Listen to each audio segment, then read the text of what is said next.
Student, in the previous class we discussed up to the different laws of vector addition.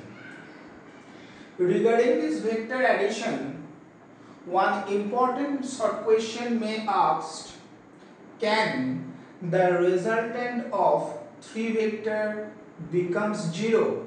Your answer will be yes. If the 3 vector represented by both magnitude and direction by the 3 sides of a triangle taken in same order, then their resultant becomes 0. See the diagram. Here A vector, B vector and C vector represented by both magnitude and direction by the 3 sides of a triangle taken in same order. That's why their resultant A vector plus B vector plus C vector is equal 0. Okay, now we discuss about the Lami's theorem, which is very important. What is the statement of the Lami's theorem?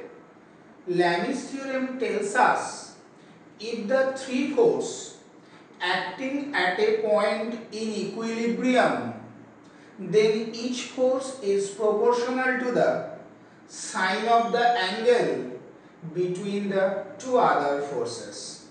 See the diagram over here. Here A vector, B vector, C vector represent the 3 forces which are acting in equilibrium at a particular point. Alpha be the angle between the force B and C, beta be the angle between the force A and C, gamma be the angle between the force A and B. Then according to Lami's theorem, we can write A by sine alpha equal B by sine beta equal C by sine gamma, which is written over here. Okay, so after this we have to know about some properties of vector additions. Number 1, vectors of same nature can be added. What is the meaning of this statement? Meaning is that we can add only force vector with force vector, velocity vector with velocity vector, but we cannot add force vector with velocity vector. Secondly, vector addition is commutative. What do you mean by commutative property? See here, A plus B vector equal B vector plus A vector. The result on the both sides of these equations are same. Means during the addition of two vectors, the position of the two vectors may change. It will not affect the result. This is called commutative property. Number 3, vector addition is distributive.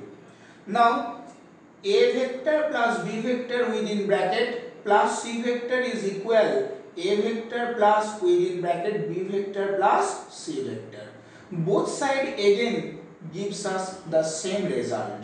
Okay, so just the position of bracket on the two sides will different. So this type of property of vector addition is called the distributive property.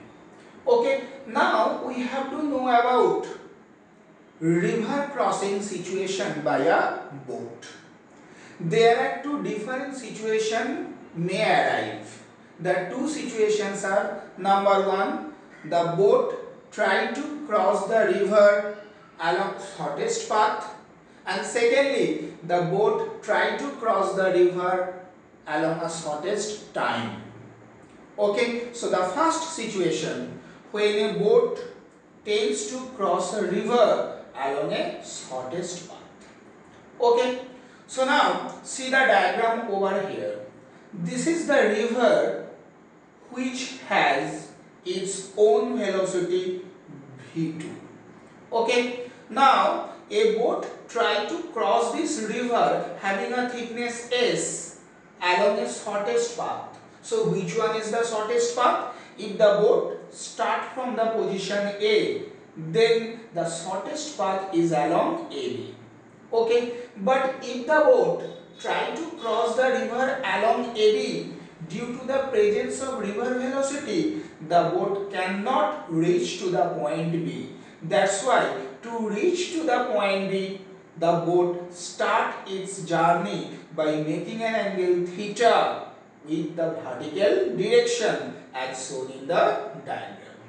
Okay, so here we have to determine the angle with which the boat start its journey with the vertical directions, the resultant velocity of the boat by which the boat cross the river, and the time taken by the boat to cross the river.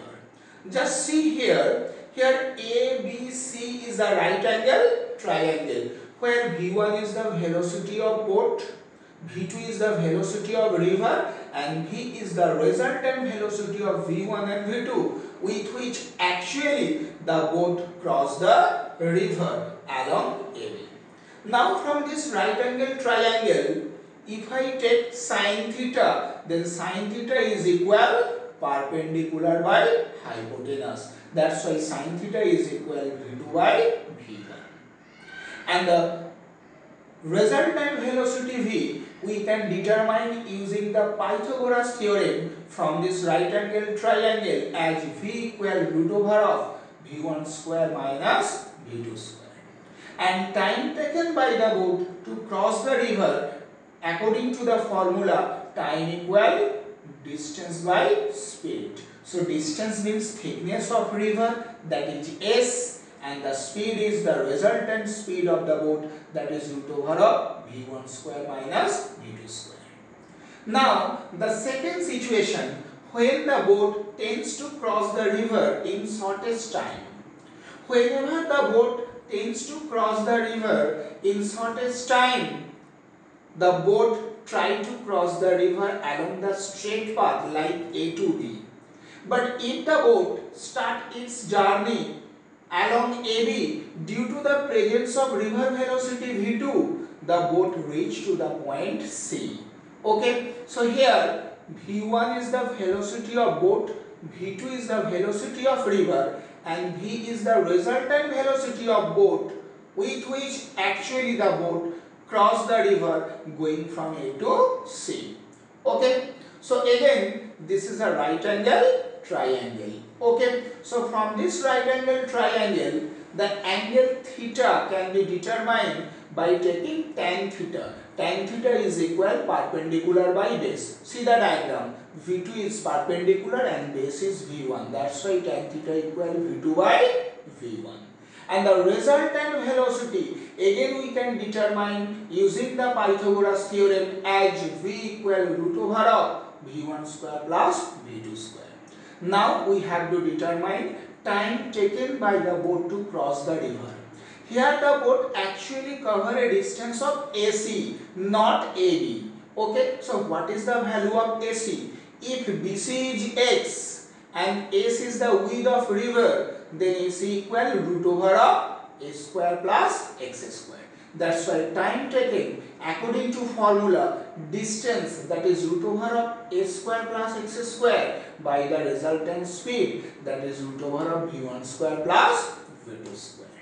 Okay, these two situations are very important, numerical asked in the question paper. Now we have to know about subtraction of vectors. Okay, student, you want to subtract B vector from A vector.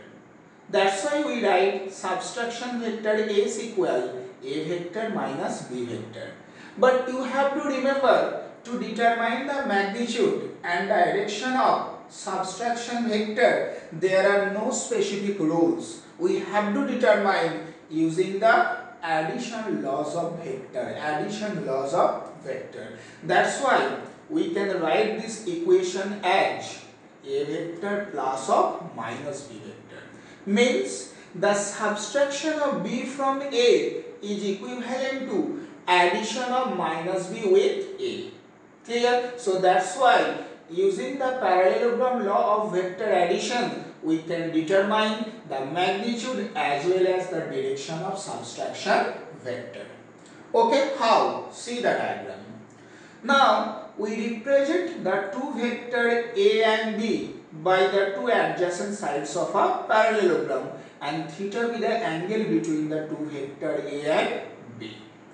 Okay, to determine the subtraction vector, we have to take negative of B vector, which is this one, which is represented by EH. Now, EFGH is the parallelogram, and of this parallelogram, by the two adjacent side EF and EH, we are representing the vector A vector and minus B vector, among which the angle is 180 degree minus theta.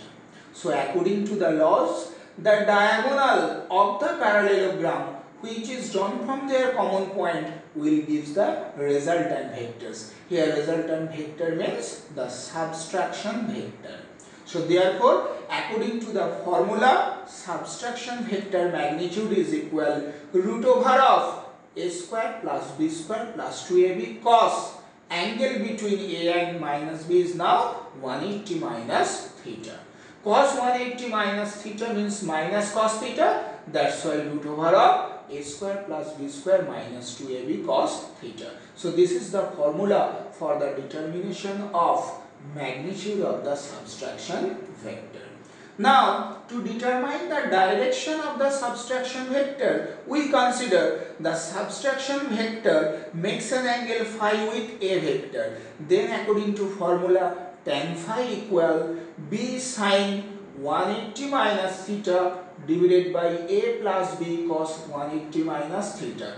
Remember, sin 180 minus theta is only sin theta. That's why b sin theta, and cos 180 minus theta is minus cos theta. That's why a minus b cos theta. So this is the formula to determine the direction of subtraction vector. Now this theory of subtraction of two vectors is very essential to determine the relative velocity of an object with respect to another object.